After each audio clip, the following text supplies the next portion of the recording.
మన జీవితంలో చాలాసార్లు పరిస్థితులు మనకు వ్యతిరేకంగా ఉంటాయి.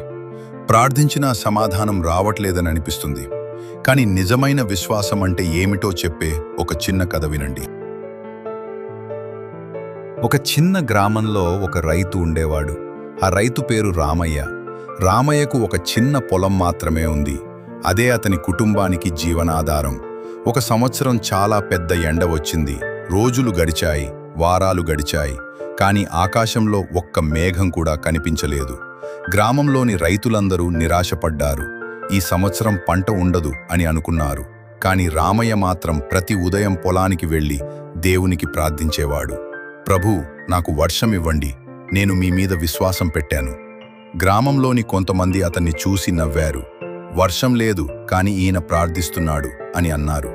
అయినా రామయ్య తన పని ఆపలేదు. పొలం దున్నాడు, విత్తనాలు వేశాడు. ఎందుకంటే అతనికి ఒక నమ్మకం ఉంది, దేవుడు తప్పకుండా సమాధానమిస్తాడు. కొన్ని రోజుల తర్వాత ఒక సాయంత్రం ఆకాశం నల్లగా మారింది. కొద్దిసేపట్లో పెద్ద వర్షం పడింది. ఆ వర్షంతో రామయ్య పొలం పచ్చగా మారింది. అతనికి మంచి పంట వచ్చింది. అప్పుడు గ్రామంలోని వాళ్ళు ఆశ్చర్యపోయారు. రామయ్య చిరునవ్వుతో ఇలా అన్నాడు, నేను వర్షం కోసం మాత్రమే ప్రార్థించలేదు, వర్షం వస్తుందని నమ్మి ముందే విత్తనాలు వేశాను. నిజమైన విశ్వాసం అంటే దేవుడు పని చేస్తాడని నమ్మి ముందుకు అడుగు వేయడం. బైబుల్ వర్డ్స్: ప్రభువుపై ఆశపడువారు నూతన బలము పొందుదురు. యెషయా 40:31. ఈ కథ మీకు ప్రోత్సాహమిచ్చిందా? అయితే ఈ వీడియోని లైక్ చేయండి, షేర్ చేయండి.